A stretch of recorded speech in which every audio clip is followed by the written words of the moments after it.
పిల్లలకి స్కూల్ పాఠశాలైతే పేరెంట్స్‌కి స్కూల్ పేరెంట్స్‌శాల.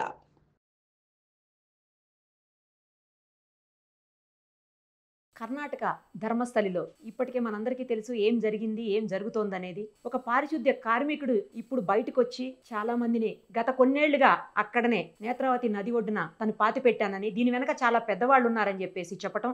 ఆ తర్వాత స్పెషల్ ఇన్వెస్టిగేటివ్ టీమ్ అందులోకి రంగంలోకి దిగటం. ఆ సిట్ వాళ్ళు ఇప్పుడు 6 ప్లేసెస్‌లో తవ్వకాలు చేయగా, అందులో 6 ప్లేసెస్‌లో కొన్ని ఎముకలు, అలాగే సగం ఉన్నటువంటి అస్థిపంజరాలు బయటపడ్డాయి. ఇప్పుడు ఏం జరగబోతోంది? ఇంకా మిగతా ప్లేసెస్‌లో ఎన్నాళ్ళు పడుతుంది తవ్వకాలు చేయటానికి? ఇవన్నీ కూడా మనం ఇప్పుడు లైవ్ కాల్‌లో అందుబాటులో ఉన్నటువంటి బాలలత గారిని అడిగి తెలుసుకుందాం. నమస్తే అండి. నమస్తే అండి. ఏదైతే ఫస్ట్ నుంచి చెప్తున్నాడో పారిశుద్ధ్య కార్మికుడు, అతను చెప్పిందే నిజమేమో అనేటువంటి పరిస్థితులు ఈ రోజు కనిపిస్తున్నాయి. చాలా ప్లేసెస్ లో శవాలకు సంబంధించినటువంటి అవశేషాలు ఏవైతే ఉంటాయో అవన్నీ కూడా బయటపడుతున్నటువంటి 2 చోట్ల అయితే స్కెల్టన్స్ కూడా వచ్చాయని చెప్తున్నారు. కొన్ని చోట్ల బోన్స్ కూడా ఐడెంటిఫై చేశారు సిట్ వాళ్ళు. సో మీరేమనుకుంటున్నారు? ఎందుకంటే గతం నుంచి కూడా మీరు దీని మీద స్పెషల్ గా చూస్తూ ఉన్నారు, అబ్జర్వ్ చేస్తా ఉన్నారు, జరుగుతున్నదంతా కూడా. మీరు చెప్పండి, ఏమనుకుంటున్నారు? ఇప్పుడు అతను చెప్పిందంత నిజమే అనుకోవచ్చు? అంటే కర్ణాటక ప్రభుత్వం జూలై 19వ తారీఖున దీనిపైన డీజీ ర్యాంక్ అధికారితో సిట్ వేసిందండి. ప్రణవ్ మహంతి అనే చాలా పెద్ద ఆఫీసర్ అన్నమాట. ఆ సిట్ గత 2 రోజుల నుంచి కూడా శానిటేషన్ వర్కర్ ఎవరైతే పారిశుద్ధ్య కార్మికుడు ఐడెంటిఫై చేసి 13 సైట్స్ చెప్పారనమాట. ఆ 13 సైట్స్ ని తవ్వకాలు జరపగా మొదటి 5 సైట్స్ లో ఏమీ కనిపించలేదు. 6వ సైట్ లో నేత్రావతి నది ఒడ్డునున్న ఫారెస్ట్ ఏరియాలో ఒక పార్షియల్ స్కెలిటన్ దొరికింది, అంటే అస్థి పంజరం దొరికింది అనమాట. దానిలో 15 బోన్స్ దొరికాయి, 15 పెద్ద పెద్ద ఎముకలు దొరికాయంట. వాటిని ఇప్పుడు ఫోరెన్సిక్ రిపోర్ట్ కి పంపించారంట. ప్రిలిమినరీ అనాలిసిస్ ప్రకారం అది ఒక పురుషుడికి సంబంధించింది, ఒక మేల్ కి సంబంధించి అంటున్నారు. అయితే ఇంకా చాలా సైట్స్ లో తవ్వకాలు జరగాల్సింది. వర్షాల వల్ల తవ్వకాలు చాలా జాప్యం అవుతున్నాయి అన్నమాట. దాంతో పాటు ఈ 6, 7, 8 సైట్స్ లో ఈ రోజు డిగ్గింగ్ జరుగుతుందని న్యూస్ వస్తుందండి.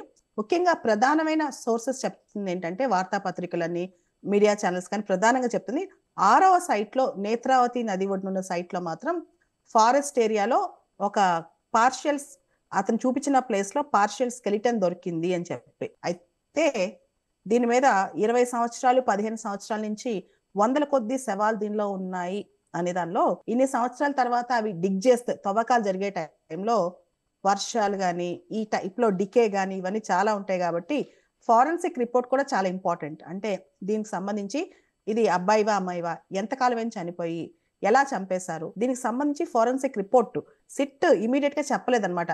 అవన్నీ ఫోరెన్సిక్ రిపోర్ట్ టెస్ట్ కి వెళ్తాయి, ఆ రిపోర్ట్ చెప్తారనమాట. తర్వాత ఈ శవాల్ని ఐడెంటిఫై చేయడానికి కూడా భూమి మీద నుంచి కొన్ని స్కానర్స్ పెడతారు. ఇంకా వాటికి పర్మిషన్ రాలేదన్నమాట. కొన్ని డిటెక్టర్స్ పెట్టి లోపల ఏమైనా ఉన్నాయా లేదా అని చూసిన తర్వాత తవ్వకాలు స్టార్ట్ చేస్తారు. సో వాటికి కూడా ఇంకా సిట్ కి పర్మిషన్స్ రాలేదంట.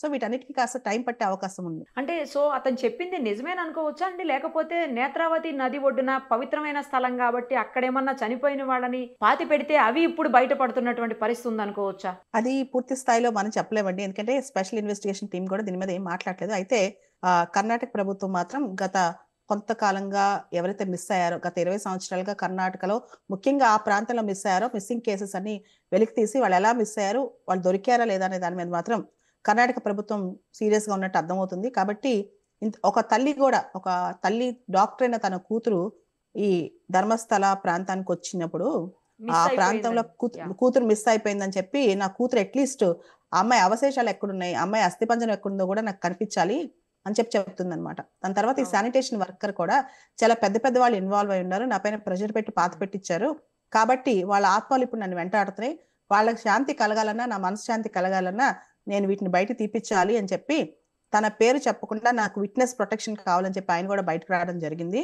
సో ఆయన కొన్ని 13 సైట్స్ వెల్లడించినట్లు తెలుస్తోంది. న్యూస్ పేపర్స్ మనం చూస్తే 13 సైట్స్ వెల్లడించినట్టు తెలుస్తోందండి. దాన్ని బట్టి ఇంకొక ఒక వారం 10 రోజుల్లో ఈ తవ్వకాలు జరిగి తర్వాత ఎక్కడెక్కడ ఏమేమి జరిగిందో తెలిసిన తర్వాత అర్థమవుతుంది. ఈ పారిశుద్ధ కార్మికుడైతే ఒక పెట్రోల్ స్టేషన్ దగ్గర ఒక 13 సంవత్సరాల బాలికను కూడా ఇదే విధంగా, ఆవిడకి అండర్ గార్మెంట్స్ కూడా లేవు, ఆ విధంగా ఆమెను పడేశారని కూడా చెప్పడం జరిగింది. ఇవన్నీ కూడా ప్రూఫ్లతో సహా బయటికి రావాలి. దీనికి కొంత టైం పట్టే అవకాశం ఉంటుందండి. ఎస్, ఒకవేళ అదే నిజమైతే ధర్మస్థలం అనేది చాలా పవిత్రంగా చూస్తాం మనందరం కూడా. అది కాస్త అధర్మస్థలగా మారుతుందా అనిపిస్తోందండి. ఇలాంటి సమాజంలో బోల్డు చోట్ల జరుగుతున్నాయండి. కొన్నే బయటకు వస్తున్నాయి. బయటకు వచ్చి చెప్పేంత ధైర్యం కానీ అంత తెగు కానీ చాలా మందికి లేదన్నమాట. ఇలాంటి సంఘటనలు జరిగినప్పుడు అంటే చాలా చోట్ల మనం ఏం చేస్తుంటాం అంటే ఈ మూఢనమ్మకాలు కానీ మూఢాచారాలు కానీ లేదా సెక్షువల్ అసాల్ట్స్ కానీ వీటి మీద బయట మాట్లాడటానికి కూడా మనందరం ఇష్టపడం. కానీ ప్రపంచంలో ముఖ్యంగా భారతదేశంలో ఇంకా ఆ ఫినామినా కంటిన్యూ అవుతుంది. దీని వెనకాల చాలా పెద్దవాళ్ళు ఉన్నారు. అండ్ ధర్మస్థల కూడా చాలా పవిత్రమైనది. అక్కడ శివుడి ఆలయం ఉంది. అండ్ ఆలయాన్ని జైన్స్ ఎవరైతే జైన్ ట్రస్టీస్ ఉన్నారో వాళ్ళు మెయింటైన్ చేస్తారనమాట. సో ఆ ఆలయానికి స్పిరిచువల్ టౌన్ ఆ ప్లేస్. అంత స్పిరిచువాలిటీ ఉన్న ప్లేస్ లో ఇలాంటి దారుణాలు జరుగుతున్నాయి అనేది ప్రపంచానికి భారతదేశానికి ఇది పెద్ద షాక్ లో ఉంది. అయితే దీనికి సంబంధించి పూర్తి స్థాయి ఇన్ఫర్మేషన్ మాత్రం సిట్టే బయట తీయాల్సిన అవసరం ఉంది. అయితే ఎవరైతే సిట్ కి అధ్యక్షత వహిస్తున్నారో ప్రణవ్ మహంతి గారు, ఆయన మీద కూడా అక్కడ ఇష్యూస్ అవుతుంది. ఎందుకంటే ఆయనకి సెంట్రల్ డెప్యుటేషన్ వెళ్ళిపోవాల్సిన టైం వచ్చేసింది. ఆయన ఉంటారా, సిట్ ని పక్కన పెట్టి ఆయన వెళ్తారా, సిట్ కి ఇంకో అధ్యక్షుడు వస్తారా అనే దాని మీద కూడా ఇప్పుడు చర్చ అవుతుందండి. సిట్ కి వేరే ఆఫీసర్ వస్తారని చెప్తున్నారండి. అది చెప్పలేమండి. ఎందుకంటే ఈయన కంటిన్యూ అవుతారా, ఈ ఇన్వెస్టిగేషన్ అయ్యేంత వరకు ఈ ప్రణవ్ మహంతి గారు కంటిన్యూ అవుతారా లేదా కొత్త ఆఫీసర్ వస్తారా అనే దాని మీద కూడా ఇంకా కర్ణాటకలో చర్చ నడుస్తోంది. 1998 నుంచి 2014 వరకు అన్ని సంవత్సరాల పాటు అతను ఎలా ఊరుకున్నాడు, కామ్గా ఎలా ఉన్నాడు ఈ పారిశుద్ధ్య కార్మికుడు? ఇప్పుడే ఎందుకు బయటకు వచ్చాడు? జరిగిపోయి కూడా అంటే అతను చెప్పిన కథనం ప్రకారం అతని ఫ్యామిలీని బాగా బెదిరించారని చెప్పి, అతనికి థ్రెట్ ఉందని చెప్పి, అదే విధంగా అతని ఫ్యామిలీలో కూడా ఒక అమ్మాయికి ఇలానే జరిగిందని చెప్పి 2014 నుంచి మొన్నటి వరకు కూడా అతను పారిపోయాడని, కర్ణాటక పక్క రాష్ట్రంలో దాక్కున్నాడు, కానీ ఆత్మలు అతన్ని వెంటబడుతున్నాయి, మనశ్శాంతి లేకుండా ఉంది కాబట్టి నిజం చెప్పడానికి వచ్చానని చెప్పి ఇప్పుడు చెప్తున్నాడు అనమాట. సో ఇదంతా ఏంటి, ఇంత 10 సంవత్సరాలు అంత కామ్గా ఉండాల్సిన అవసరం ఏంటి అని కూడా చాలా మంది ప్రశ్నిస్తున్నారు. కానీ ఆయన కంప్లైనెంట్, విట్నెస్, ఎవిడెన్స్ కాబట్టి ముందు ఆయన చెప్పిన నిజమో అబద్ధమో తేల్చుకోవాలి. అసలు ఆయనకు కూడా లై డిటెక్టర్ టెస్ట్ అనేది పెట్టడం కరెక్ట్ అండి. కరెక్ట్. మరి అది ఎందుకు చేయట్లేదండి? ఎందుకు ఇంకా వెయిట్ చేస్తున్నారు పోలీసులు? అది మరి దానికి స్పెషల్ పర్మిషన్స్ కావాలండి.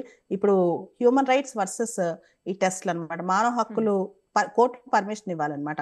ఇలాంటి పెట్టాలంటే కోర్టులో పోలీసులు పిటిషన్ వేసి కోర్టులు పర్మిషన్ ఇవ్వాలి. దానికి టైం పడుతుంది అనమాట. అంటే ఇతను చెప్పి కూడా ఆల్మోస్ట్ దగ్గర 1 month దగ్గర అయిపోతుందండి. ఈ నెల రోజుల నుంచి స్టోరీ డెవలప్ అవుతుందండి. దీనిలో కొన్ని తవ్వకాలు జరిగిన తర్వాత ఎంతవరకు నిజానిజాలు బయటపడాల్సిన టైం కూడా వచ్చింది కాబట్టి ఖచ్చితంగా బయటపడుతుంది. ఇంత దూరం వచ్చినప్పుడు ఇది ఆగదండి. ఎంత పెద్దవాళ్ళు ఇన్వాల్వ్ అయినా బయటపడుతుంది. ఎంత పెద్దవాళ్ళు ఇన్వాల్వ్ అయినా కూడా వదిలిపెట్టకూడదండి ఇలాంటి విషయాల్లో. ఎందుకంటే కర్ణాటకలో ఇలాంటి కేసెస్ మనం చూస్తే కనుక లాస్ట్ ఇయర్ కూడా ఈ ఏదైతే జేడీయూ ఉందో దానికి సంబంధించి కూడా మనం గమనిస్తే కర్ణాటకలో మన దేవగౌడ కుమారస్వామి వాళ్ళ దగ్గర బంధువులు ఎంపీ ప్రజ్వల్ రేవన్న కేసు కూడా ఉమెన్ హరాస్మెంట్, సెక్షువల్ హరాస్మెంట్, దానికి సంబంధించిన రికార్డ్స్, ఆడియో రేప్ టేప్స్ ఇవన్నీ బయటకు వచ్చాయన్నమాట. ఆ తర్వాత అతను ఫారెన్ పారిపోయి అతను తీసుకొచ్చి, సో కర్ణాటకలో ఎంత అంటే నువ్వు సీఎంకి పిఎంకి చుట్టమైనా సరే ఏం వదిలిపెట్టరండి. చట్టం అందరికీ సమానమే కాబట్టి ఖచ్చితంగా ఇవి కూడా బయటకు వస్తాయి. డెఫినెట్ గా అండి. Will see. థ్యాంక్ యూ అండి. Thank you so much.